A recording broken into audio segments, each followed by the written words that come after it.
So we're them new age cowboys racing the sunset, you know. Nothing new. Tires squealing. Drag peeling, baby. Yeah. We're trying to get to the pond before sunset. We can hit that top water bite on them. That's that sharp curve right here. We need to slow down for this one. Hold on. Know y'all heard that? What's up, guys? It's OG Woodsman. I've been seeing a lot of people just now getting into baitcasters. I've been using a baitcaster for like, I think this is 19th year. Started when I was like 11, I'm 30, so it's like my 19th year. There's a lot of things that are very simple that'll help out somebody using a baitcaster just now starting out. For example, okay, I have a Whopper Plopper number 90 on here. What you're gonna wanna do, there is a knob right here. If you tighten it all the way up, that's your brake. That will make it where your lure will not fall. It just won't go. You can't hardly backlash if you have this tightened all the way up. What you want though, you want it to be loose enough where when you hit your button, like when you release your line, you want that to fall slowly. So with that being said, get your bait on the end of it, hit your release, and loosen that up until you get a slow fall. I had to tighten it up quite a bit, so. All right, that was a little fast. There we go. There's a slow fall right there. Boom. All right, that's gonna help out a lot. As long as you got that brake set perfect for your bait, that's gonna keep your backlashes to a minimum. I'm just gonna go ahead and throw this GoPro on my head, go out here and throw out a few times, show you how to ride your thumb on the brake and whatnot. All right, guys, one tip I have for you. I have braid on this one. When you're starting out, start out with mono. It's a lot more manageable if you were to get it backlashed.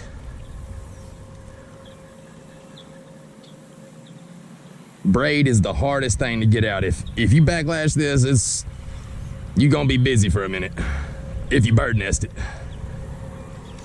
Whenever you throw out, like I said, we already got our brake set right. We're gonna click our button, hold our thumb on it. When we throw out, start out, when you're a beginner, start out with some short sidearm throws. Stuff like that right there. Just ride your thumb on it while you're throwing it out at first. And I mean, you're gonna backlash. That's gonna happen. Don't get discouraged. It's going to happen. I've been doing this for 20 years. It still happens to me all the time. See that? You just ride your thumb on it. And now once you get a little bit more experience, you can launch it way out there in the middle. Corner, over the head. See how we just ride our thumb on it?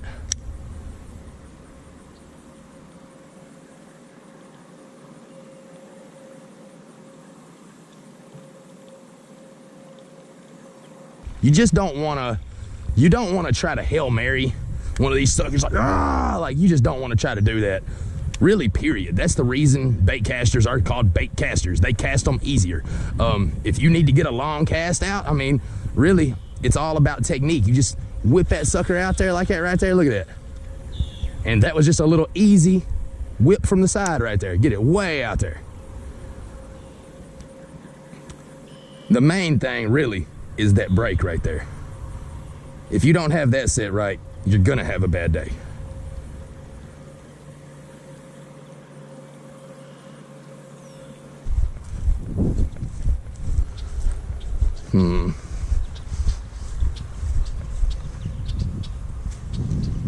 Okay, we're gonna try the swim jig on him. We got a pro model swim jig, a little Abu Black Max. I think he done seen me, but this is a pond in the middle of town that's very pressured. Everybody fishes here. I'm just here blowing off time on my lunch break. But I've caught some 5-pounders out of here, so it's just rare. You don't catch a lot of fish out of here, but when you do catch one, you catch a good one.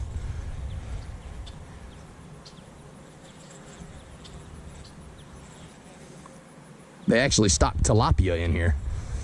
I've been trying to catch one of them out of here. I still ain't caught one.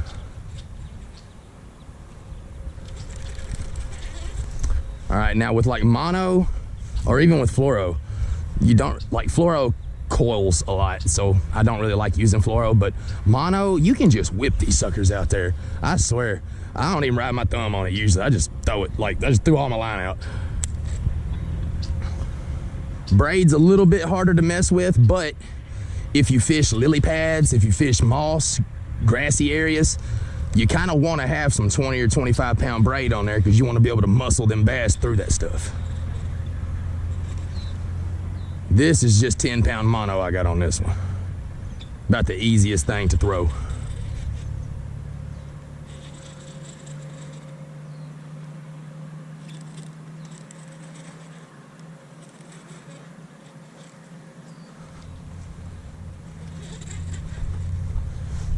The wind is blowing against that bank, but I've already fished that bank for 20 minutes and not got a bite. So, I'm gonna try the still water with some top water. Throw the whopper plopper at them. Here's the still water, about as still as it's gonna get. Over the head, okay, look. I just hold my thumb on it the whole time. Literally, look. You just ride your thumb very, very lightly on it when you throw it. If you're gonna throw over the head and try to Hail Mary it, just ride your thumb on it the whole time. If you feel your line start to get loose, just put your thumb down, stop it right there so you don't backlash. See if that whopper plopper put a hurting on something. Come on now.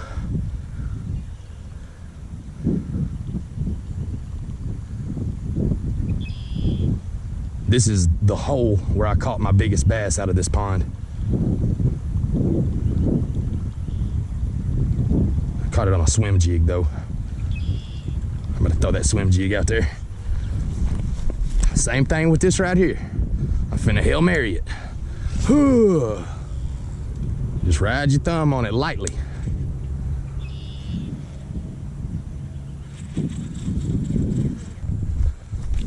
Once again, I have to stress, if you're just beginning, start with mono. Start with some 15 pound or 17 pound strand monofilament. That was my go-to as a child, and I was a killer with a damn baitcaster. So seriously, mono is the way to start out. Once you master the mono, then you can move on to braid. We're getting her out there though. We're getting her out there. Or you could just get something to smack it.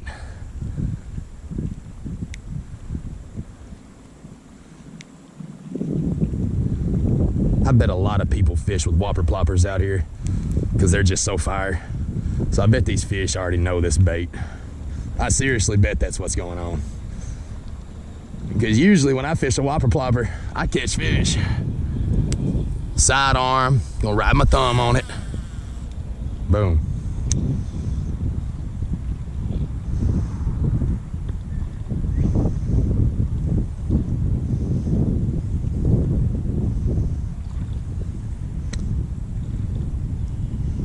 Try to make it look like an injured fish or something. See, they hitting the top.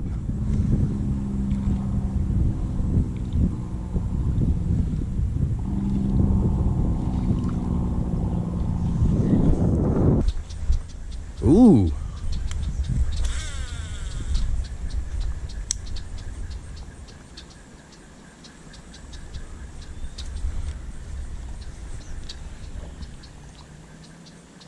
Trying to pull this sucker right through his house. I know y'all seen that.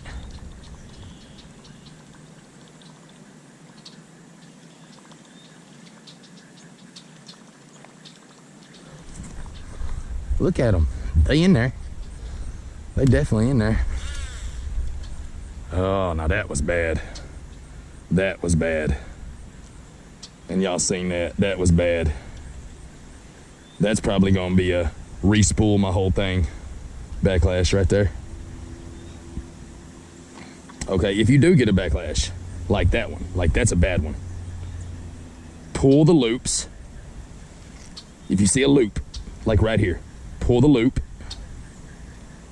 pull your string. Pull the loop, pull your string. pull the loop and pull your string. This is a bad backlash. Real bad.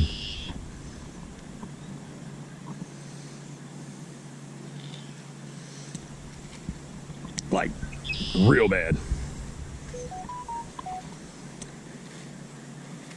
But as long as you know how to work with it, you can get it out pretty quick. But that's why I say, start with mono. See, look, there's another little loop right there. Little sucker. Way down in there. Another thing, if you get a backlash, do not reel in over that backlash. Get the whole backlash out before you start reeling in. Like, look, I just had to take all the line almost off of my spool. But look, it'll go back on there perfect, loose. If you was to reel in over that backlash, you're just gonna mess your whole day up.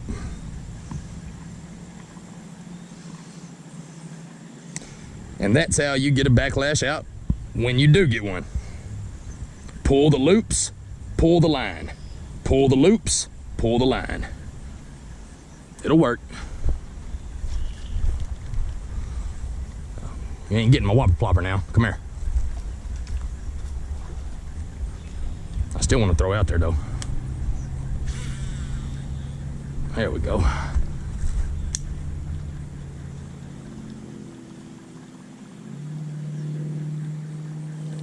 Oh no. Oh, I jumped a stick with it, hell yeah.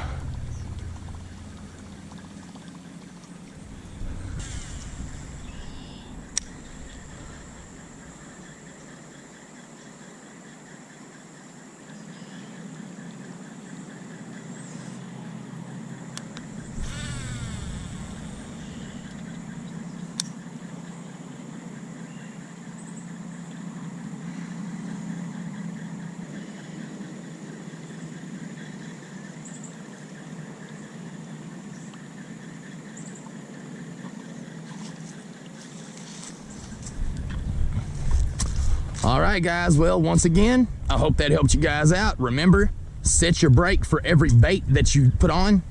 If you put on a 1/2 ounce jig, you're gonna need to change that when you throw on a, 1/4 ounce something else.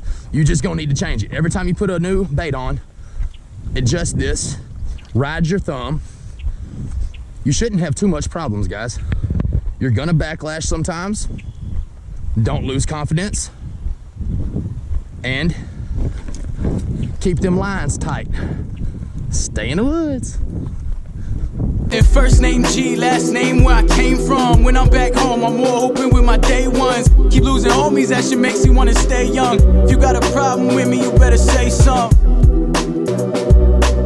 It's instrumental combustion, ambition or nothing. I seen 2 women in public and they were kissing and touching. I found myself in the middle of something. It turned into a function. It was different, I loved it, and wait, was that all just a dream? Or is my lifestyle really just as crazy as it seems? Did Wasley get stabbed when it started with some drinks? Did we really go and find him leaving bleeding in the streets? Ask God for forgiveness, still with it with the team. Do I really stay strapped? Is it really him or me? Do I really got the scars that could prove that I've been through it? Is it really in my pocket? Am I really gonna shoot it? Shit, I need to save me from myself.